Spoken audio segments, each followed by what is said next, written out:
Hello, welcome all. We're happy to have you here for another session of our Ask Me Anything office hours. Today we're going to talk about AWS, deploying big data environment on AWS. We're going to discuss several patterns, several architectures, and hopefully you'll find that useful and interesting.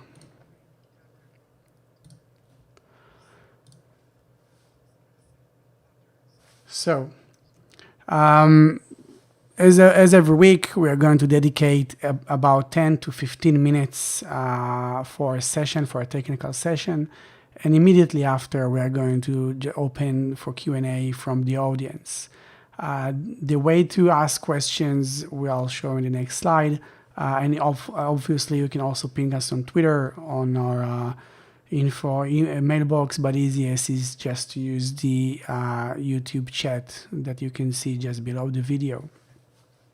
So we are Big Data Boutique. We do a lot of big data projects. We help companies and organizations deploy big data stacks. We help them improve cost optimizations, performance optimizations. That is basically what we do. And we're happy to have the opportunity to share with you on a weekly basis a lot of the things that we do. So agenda for today, we're going to talk, obviously, as the video title says, about big data on AWS, how to do big data on AWS, what does it mean, and we're mainly going to talk about data volume and data velocity, and we'll explain that in just a bit. Immediately after this live session, we are going to open for Q&A for everyone who is listening in on the live session, and we'll be happy to answer any questions you may have on this specific topic and even on the broader topic as time allows. The best way to ask us questions is using the chat window over here, just under the YouTube video that you're watching. If you're watching from the YouTube website, if you're watching from our website, just click on the video and you'll get to where you can ask questions easily. So another thing I wanted to mention is that this is kind of a different format than what you used to on presentations. This is more of a really short presentation to break the ice. We're not going to go into depth on any topic or have online demos or things like that, but do feel free if you think or feel that we missed any point, just to ask questions, and we will do our best to answer. With that, let's begin. So for anyone who has shown any interest on big data at any point in time, you may have seen this graph over here, or you have seen people talk about the 5 V's of big data. I've even seen someone talking about 8 V's, but the idea is to just make some order in that thing that is called big data. It is sometimes even a buzzword, and we do need to try to define what it is. So those 5 V's basically talk about the challenges and the values that big data can bring to the table.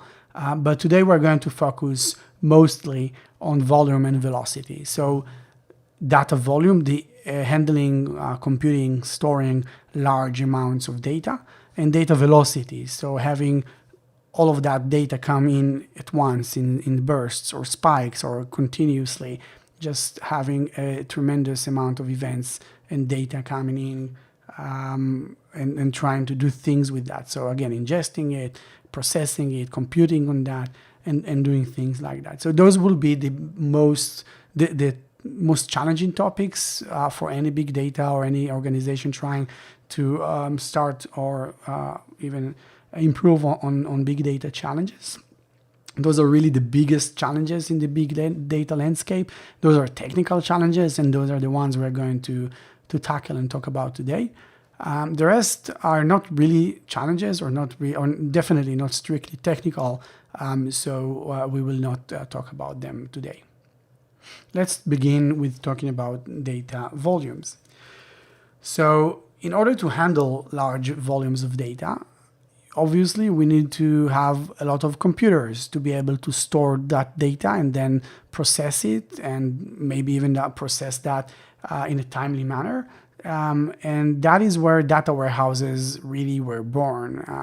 As the name implies, we had big warehouses where we can put data in. Sometimes it was even physically and literally so. But obviously that phrase, even conceptually, talks about the ability to store and process large amounts of data. And that has been a requirement and something we wanted to do even the pre-cloud era. So even before we had clouds, before we had computes on the cloud, and the ability to deploy on hardware that isn't ours. So that is something that we've been doing for a while. Traditionally, data warehouses would use different kinds of technologies, and many of them even exist with us today. But those are, again, on-prem and later also on the cloud. So you can, until this day, even deploy things like Vertica and Teradata and many types of, let's call them databases that are built for scale and built for handling large amounts of data in various ways. We'll talk about that later, but do pay attention that this is something that basically implied a lot of times that storage is coupled with compute. So you would put the storage, you would store the data exactly where your computes are, where your computers are. Obviously, we cannot talk about big data without at least mentioning Hadoop. So Hadoop is an ecosystem. Back in the day, 20 years ago, it was a single project. Today, it's much more evolved than that. It's more of an ecosystem today that is basically, again, a combination or a way to deploy two different types of things, right? So a technology that handles the storage aspect. So how do we even store those amounts of data and in a redundant way? So that would be HDFS, the Hadoop file system. Hadoop, the distributed file system, and MapReduce was originally the way to run jobs to compute on that data.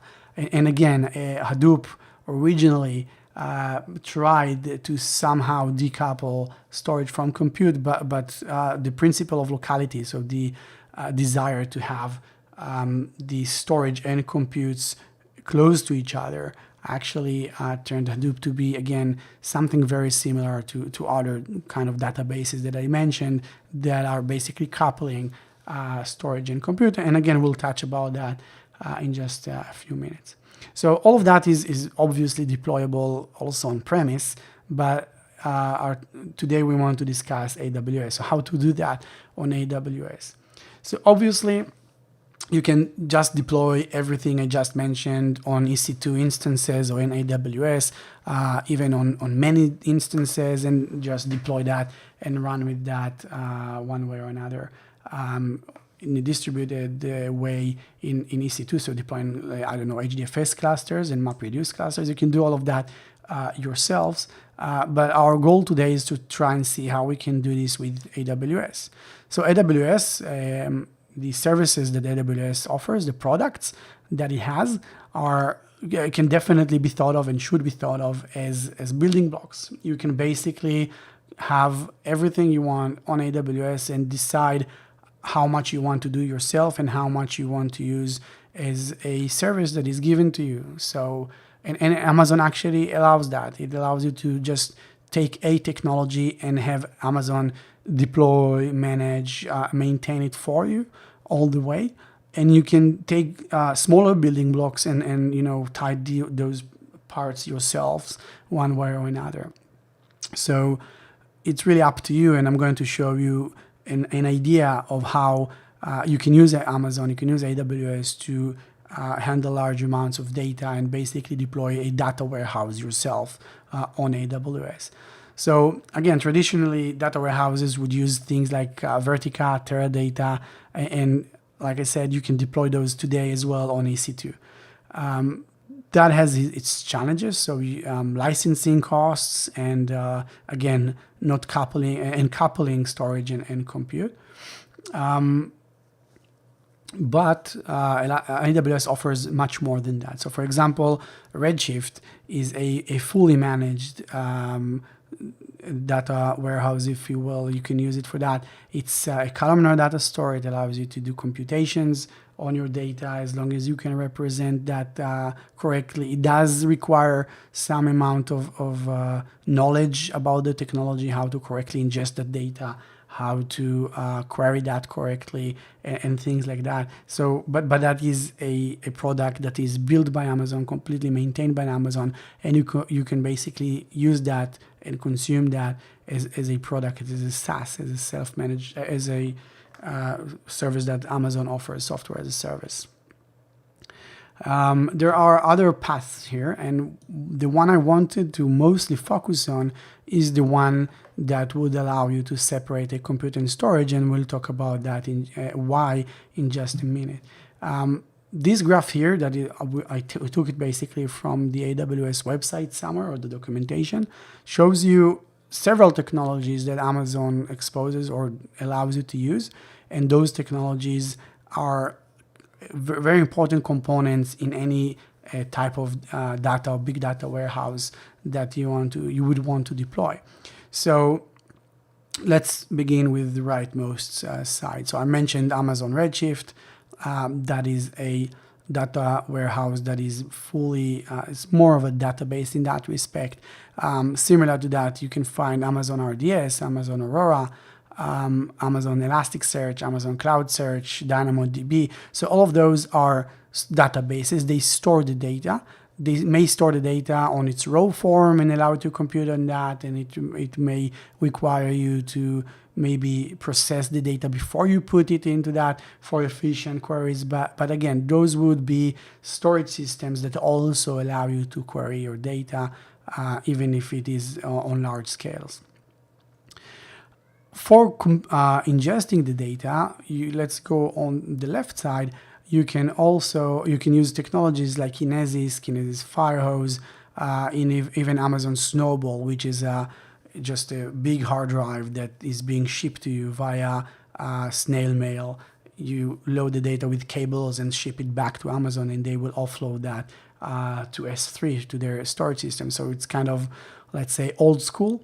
So there's plenty of ways to ingest the data, and we'll talk about Firehose in a few minutes.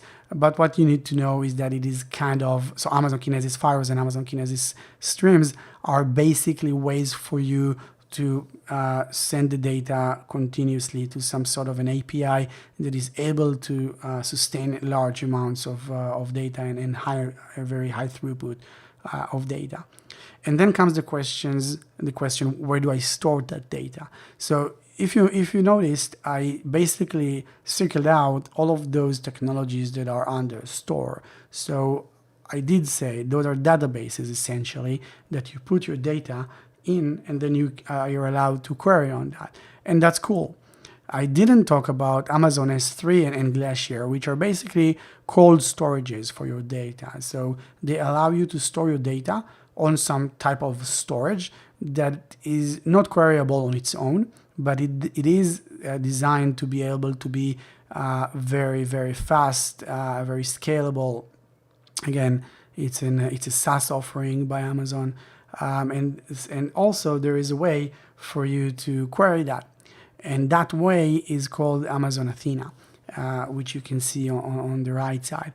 Amazon Athena basically allows you to send SQL queries to query cold data on S3. And that is what we call separating compute for storage. There is also Amazon EMR, which is basically the Hadoop ecosystem that is fully managed by Amazon. So you can decide what to deploy on your EMR cluster. But essentially that would be some HDFS file system and Spark, which is the modern way of computing on big data, kind of replaced what we previously known as MapReduce. Although EMR does stand for Elastic MapReduce, and many other technologies like that, some we will mention also in just a minute. So just to give you an idea, we basically divided what you see here into two groups. Technologies that are coupling storage and data sometimes for a good reason. You can get a lot of performance from that, and some technologies really require that. And technologies that allow you to separate storage from compute. So the ability to execute queries, like for example, SQL queries on top of S3, which is a cold storage. It's also very cheap storage, and maybe that could be a very good solution for what you're trying to do. So the main reason why even separating compute and storage is even feasible and recommended sometimes is because Amazon offers S3, a simple storage system that allows you to basically store unlimited or any amount of data and get an amazing throughput for reading it back. This is why any technology that would allow you to compute on data that is stored on S3 would basically even also be the bottleneck, not S3, the storage system, as long as you do it correctly. So if you put your data correctly on S3, and by correctly I mean storing big files using dedicated file formats. So for example, not CSV or JSONs, and not small files, so not every JSON file on its own, but rather bigger files like in Parquet and ORC formats. And you partition your data on S3 correctly, then you will be able to actually execute very efficient queries on top of that, and do that with several technologies. We did mention AWS Athena. So AWS Athena is in fact a technology that's called Presto. It's an open source project that was originally developed by Facebook. About a year ago, that project was forked. Today there is PrestoDB and PrestoSQL. So PrestoSQL is the highly maintained fork that is being maintained and having features added to it. And AWS Athena is just a hosted version of that. And EMR, which is, like I said, contains many components, many software components of the Hadoop framework, Hadoop ecosystem.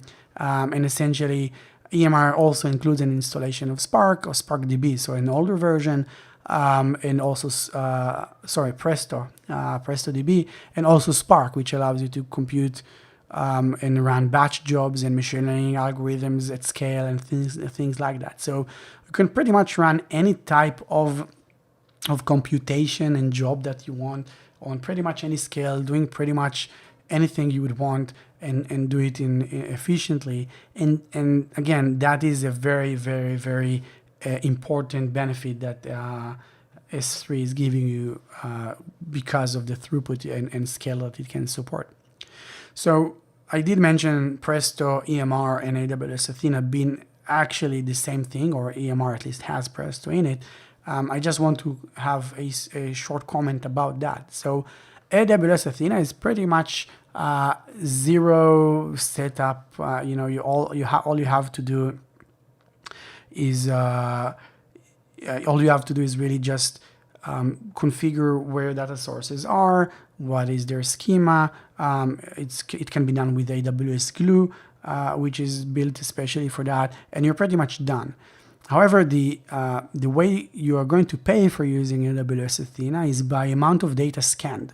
Now, even if you do everything correctly and you just store data in large files in the correct format, using partitioning and everything, still you're going to find yourself paying quite a lot if you query your data sources very, very often. So if you have analysts sitting in front of a dashboard and hitting S3 over and over again through Athena, your bill is going to be rather large. So in that case, consider running those queries through Presto that is deployed on EMR, or even deploy Presto yourself on EC2 machines, and by that you'll basically just be paying for the compute and not by the amount of data scanned, because transfer from S3 to EC2 is essentially free. So that was a couple of cents or thousands of dollars on how to query data or how to build your own data warehouse on top of S3 in AWS. How do you ingest that data? So essentially, when you have a lot of data that you need to bring into your data warehouse, that could be historic data, and then there's some ways of doing that. But obviously, I mean, continuously pulling data into AWS, into S3, then you have pretty much quite a few ways of doing that. The basic idea, you should push your data to some sort of a gateway or a queue system, and that technology should be able to sustain the desired throughput. If you have 1,000 events per second, that system should actually support that amount of data. So there's plenty of ways of doing that. We've seen customers do it in various, even sometimes interesting ways. You can obviously use SQS, SNS. You can upload files directly to S3. But again, what you should pay attention to is how much you are going to pay for doing that. So use the technology that allows you to push as much data as you need it to, and at the throughput that you need it to, and still keep costs same. For that, there is actually quite a few ways in AWS to do this even in a cheap way, and you would be surprised how cheap it can get. So AWS has two managed solutions that are interesting here. So the first one is Kinesis Data Stream. So like I mentioned, Kinesis is a very good way of pushing data. It's some sort of a queue system that you can just put data in, and consuming that data from the Kinesis stream is also rather easy. Kinesis is actually an implementation by AWS of something very similar implementation to Kafka. And Kafka, a lot of people know it. It's maybe even we can say de facto standard for queue system. It's not really a queue system. It's more of a commit log. It's a way for you to write huge amounts of data with huge throughputs and having many consumers read from it and scroll back in while reading the data. So a really sophisticated mechanism for pushing data into a cloud at pretty much any scale. So Amazon Kinesis is an implementation that is very similar to in features to what Apache Kafka can do. So you can use Kinesis, which is fully managed by Amazon. It has some different semantics than what Kafka has, but pretty similar. You can use the Amazon managed Kafka. So it's called MKS, Amazon Managed Streaming for Apache Kafka, and you can basically use just plain Kafka if you prefer for one reason or another. Or you can deploy Kafka yourself on EC2 machines, obviously, but that would have the additional cost of managing and maintaining that over time. There's also a project that's becoming very popular lately. It's called Pulsar, again, an Apache project, an open source project that we see many customers of ours are starting to use. It is also in a very similar category to Kafka. It does a lot of things that Kafka and Kinesis can do as well. It's called Pulsar. And again, there is no, to the best of my knowledge at least, there is no hosted version of it on Amazon yet. But obviously you can just deploy that on EC2. And we hear a lot of people saying that Pulsar is much easier to maintain and work for them. And it works really well for them than Kafka.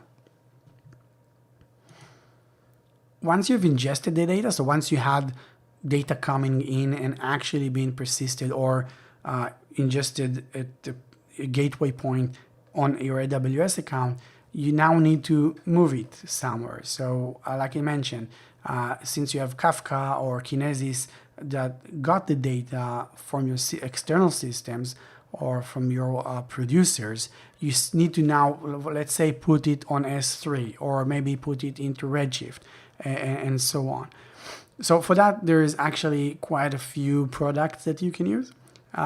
There's fully managed services in AWS, for example, AWS Glue or AWS Data Pipeline. Amazon also has a Kinesis variant that is basically not just a queue system, but it will also have a defined output, so it can push data directly to S3 for you. It can push data directly to the AWS Elasticsearch servers. It can push data also for Redshift directly. It can have more than just one output in that case, but it will not allow you to read from it. It will just take everything that is being ingested as an input and put it for you in that destination that you selected. One small tip about that, AWS Kinesis Firehose is only configurable to a certain level about the files that it stores on S3 for you as a result. So the files that the Kinesis will usually put for you after ingestion are going to be rather small and not in the size that you would want them really in order to compute or query on them efficiently. So just a word about that, and I'll talk about it again in just a second. There's other options as well. You can run Spark on EMR. You can even run Presto to do ETLs for you. That's something that we see a lot of customers do. There's plenty of technologies in the market, like Apache NiFi, Airflow, Logstash, FluentD. So there's plenty of ETL products out there that you can use if you would rather deploy them yourself. So having something that is not managed, but for some reason, one reason or another, you actually prefer that. For example, Apache NiFi gives you a really nice UI. You just define ETL pipelines or data pipelines using a nice UI. Some people prefer that, and so on. So one word about that.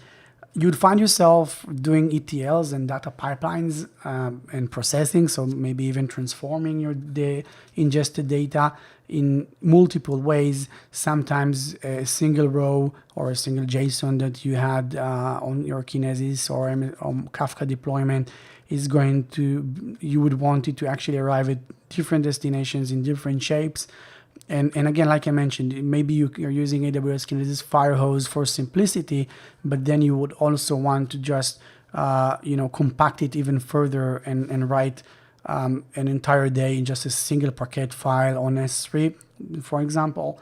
Then you'll find yourself doing multiple iterations of that ingesting and having multiple data pipelines. So pretty much any big data user is going to have several data pipelines deployed in their environment.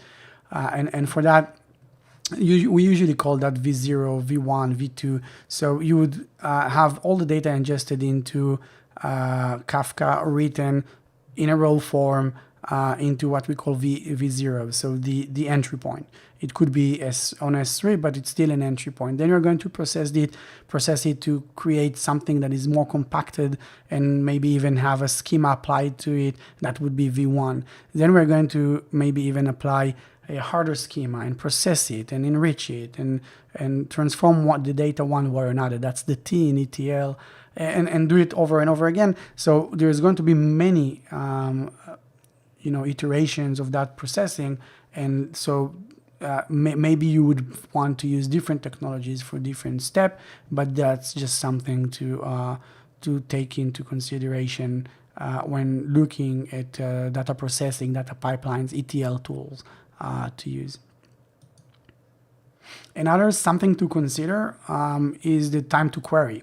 So you have data coming in. How soon you want your users to see that data reflected in the queries. So for example, if I have a data warehouse and my concern is to have that data warehouse optimized for cost, I want to make sure that I'm storing the data now for years to come, and I have a lot of data coming in. So my concern is that it would be compacted really well on S3. So computing on that will be very efficient. Like I said, we always prefer larger files. I want it to be cost efficient, so storing the bigger file that I store, for example, in Parquet format, the smaller it will get, maybe even on a stronger compression, and so on and so forth. So I want it to be like that, but since it's going to be a process to do that, and I'll probably only execute that hourly or daily, depending on the amounts of data that I have and various other concerns, that would basically mean that any query that I'm going to make today is going to see all up until the data from yesterday. So what do I do with the data from today? Does it really matter? I mean, do I have users that are interested in it? If the answer is yes, maybe I need to find another way of doing that. Maybe I'm going to query all the day from up until today from what we called before V2, for example. So a highly processed schema verified path on S3, some bucket that I have everything there. And all the data from today, I'm going to query on the less optimized form on V0 or V1. Or maybe I'm going to use another technology for that. For example, a reference architecture we have and we deploy that for many of our customers is a S3 data on S3 for cold storage, having Presto query that, and having many dashboards being based on that. And then having, for example, Elasticsearch on the other side for real time. So we're going to push data from Kinesis or Kafka directly into two destinations. One is going to be Elasticsearch. The second one is going to be that V0, V1 staging areas for S3 and to be able to queryable by Presto. And then that Elasticsearch instance is going to have data within seconds from ingestion ready for users to view and process. Elasticsearch can then contain data for the last week or last couple of weeks to be able to satisfy sub-second queries and so on and so forth. So that is something you probably want to consider. There is also a way for us to compute directly on the queue system itself. So as data comes in to Kinesis, to Kafka, we can actually execute queries while it's still there. It's still very, very hot. And that brings us to the last topic for today, which is data velocity. So the ability to handle a lot of data as it comes in. So there's a huge stream of data, a high data velocity. That is the second topic that we wanted to discuss with you today. So storing the data and computing on that, that's what we covered until now. But how do you actually handle high data velocity? So again, we're going to use the same technologies that allow us to ingest high amounts of data. So again, Kafka, Kinesis, Pulsar, all of those, pick your choice. And then we're going to compute on that data directly using technologies that are built specifically for that. So Amazon has two main technologies for that. So AWS Kinesis Data Analytics allows you to submit SQL queries that are going to run directly on those queue systems, directly on Kafka or Kinesis, and it would allow you to basically execute SQL queries using time windows and some semantics that can talk to streams, and then compute and aggregate and do a lot of things on top of that data. It can also support running Flink applications, and Flink applications are really becoming, again, some sort of a de facto standard for executing applications that aggregate and compute data on the fly. Flink is really, really nice piece of work. You can do a lot of things with it. And AWS Kinesis Data Analytics allow you to execute Flink applications, to run Flink applications for you instead of having you deploy your own Flink cluster. You can also deploy Flink cluster yourself, obviously, and have Flink talk to Kinesis or MSK or your own maintained Kafka or Pulsar clusters yourself. Obviously, that is something that can be done as well. Okay, so with that, let's sum it all up and get ready for questions. Where do you begin? So the main question is, what is the problem that you want to solve? I mean, is this a data warehouse problem, or are you trying to solve the problem of querying on a lot of data and maybe persisting more data as it comes in, but you're going to query data at rest X days back? How much X is? It can be 7 days, it can be years. So is this your problem that you want to solve? And how much do you query? Are you going to query often, daily, thousands of queries daily, or once a day, or monthly? That would basically direct you to the understanding of what technology to use for storage And more importantly, what technology to use for queries. Are you going to query using Athena and it's going to be cheapest and easiest for you, or you actually need to deploy something like Presto yourself to save on costs and even get better performance? How real-time your queries should be, or what is the time to query? Is it okay for data coming in now to be only queryable tomorrow? If yes, it's going to simplify your architecture a lot. If not, you probably want to think about how to fix that or how to solve that, and what types of queries you're going to support for data for hot data. Maybe you can relax the requirements there a bit. And other questions that we didn't talk about, for example, schema changes. Are you going to support schema changes? How are you going to support schema changes? Is your data ingested in order, or are you ingesting data out of order sometimes or often, or how often does that happen? Do you need to support updates, not even updates to the schema? Do you need to support updates to previously ingested data? And the most important question of all, what is the desired retention period? Are you going to keep the data forever? Is it okay? Do you want to delete it after a year? And obviously, those kind of technologies, and since you're on the cloud, and if you persist it on S3, retention becomes actually quite a no-brainer. Persisting data on S3, even huge amounts of it, is relatively cheap. But you can also always move that data to Glacier, for example, which allows much better prices, but being costlier to execute queries on. And lastly, there's always this question of what really is big data, and do you actually have big data? So this is that funny and famous tweet by BigData Borat or DevOps Borat quite a long time ago.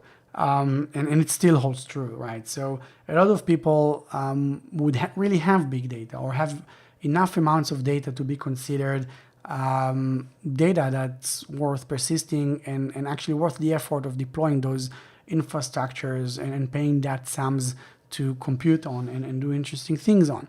But the truth is, even if you don't have big data, and truly honestly, most companies don't, but even if you don't have big data, using those approaches and those thought processes and methodologies is going to be really profitable for you as well, even if you don't have big data. For example, if you have a Vertica instance, if you have a huge PostgreSQL instance, and you're paying external DBAs to do the hard work for you, to keep it still breathing and responding in a timely manner, and fighting locks and all of that. So maybe if you think about it for a second and decide to decouple storage and compute, things are going to be much easier for you, and things are going to be even more cost optimized for you. And again, even if you don't have big data, if it's just 100 million of rows, still it will be beneficial for you to consider those technologies, because they are really indeed cheaper. With that, hopefully that made sense to many of you, and now I would want us to move on to the Q&A session. So reminding you to ask questions. The best way to ask questions is using that chat window on YouTube.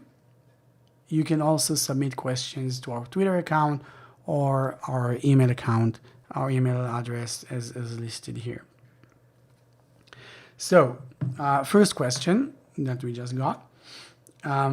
Question is what the difference is between data lake and data warehouse. So I kept saying data warehouse indeed, but data warehouse is really a definition for a lot of data that you persist, and that data has a schema, and that data can be persisted and queried in a very efficient manner, and historically that is so, and it still holds true for us today. Data lake is a definition for something that, like what I mentioned before, as V0 and V1. So that would be a place where the data is maybe on its raw form, maybe it's half processed, has some light schema applied on it, and it's mostly meant for you to discover the data and figure out and clean it up and figure out whether there is more things that needs to be done with it. So data lake is more of a definition or approach than an actual technology. And you can pretty much use all the technologies that I just showed today and many more that I didn't show because we are limited on time. So you can pretty much use the same technologies to implement the same kind of thing. So you can use Athena, you can use Presto, you can use a EMR, Spark, and all of that in your data lake. That doesn't really change the technologies a lot, but sometimes you will find yourself using some technologies on data lake, for example, Elasticsearch and things like that, and not on data warehouse, because on data warehouse you would usually be more aware of costs and SLAs, and data lake is more of a discovery of exploratory phase of the data and technologies.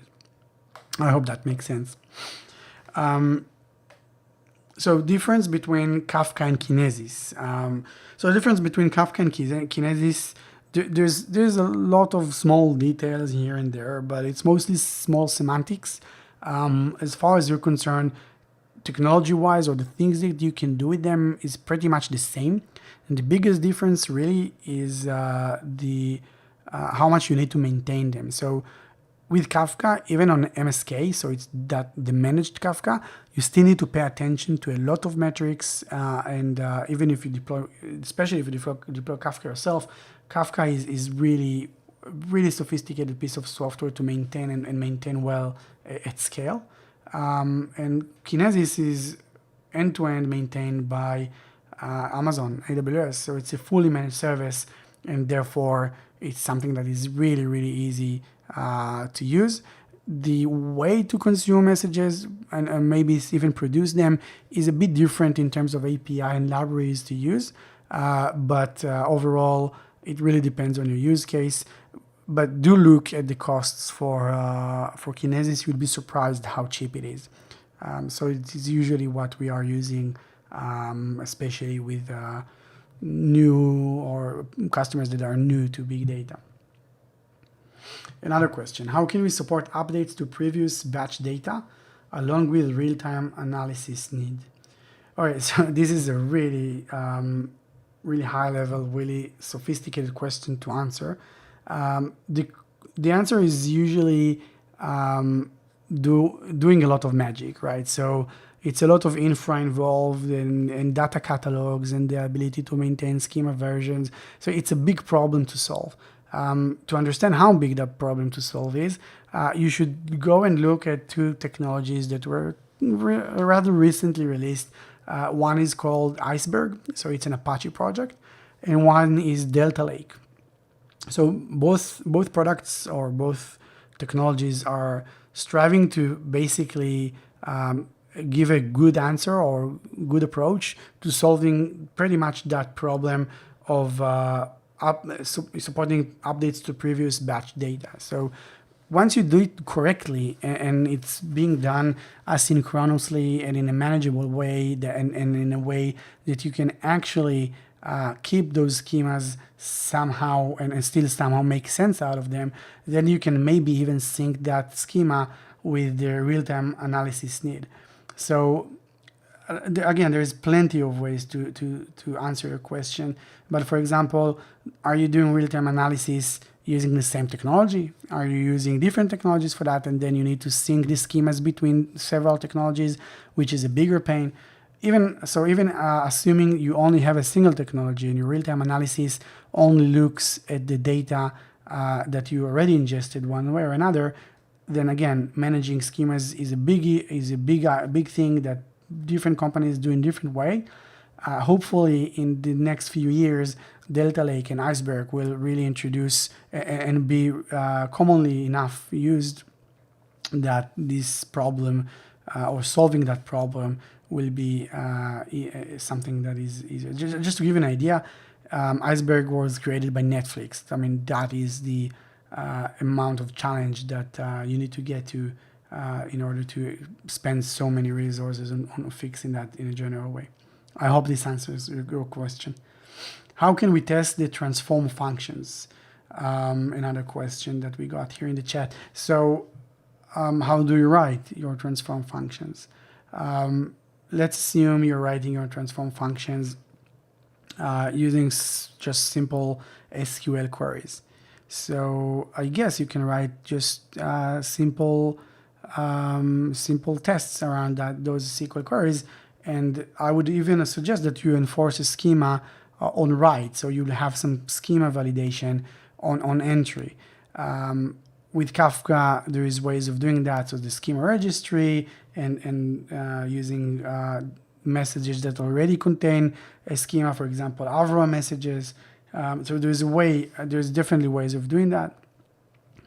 And what we usually do, we do a lot of times, we do not consume the messages into S3 and Elasticsearch and whatever. We don't consume it directly from the topic, from the queue that they were written to on entry. Rather, we are going to have a topic that is a V0, so the data is written into a specific topic, and then we have some ETL tool that takes those messages and transforms them or validates them, does some business, very entry-level business logic, and pushes them into another topic, and that is the topic that we're going to use for ingesting into S3. And this is actually a nice way, a very elegant way of doing those kind of transforms. And again, if those transforms are SQLs, it's one way of testing them. If you're doing what I just suggested, then you can run even Lambdas or EC2 instances and have actual code. Doing that and testing actual code is sometimes even easier. So Python code and Spark jobs and things like that. Hopefully this answers the questions. I don't see any other questions coming in. So with that, we're going to finish today's session. Hopefully you enjoyed, and hopefully we'll see you next time. Do visit our website, bigdataboutique.com/AMA. Ask me anything. If you want to propose topics for the next session, or if you have more questions, or you're interested in contacting us for any bigger topics than what we can cover during those kind of sessions. Thank you very much. Thank you for your time. Hopefully you enjoyed, and see you in the next time.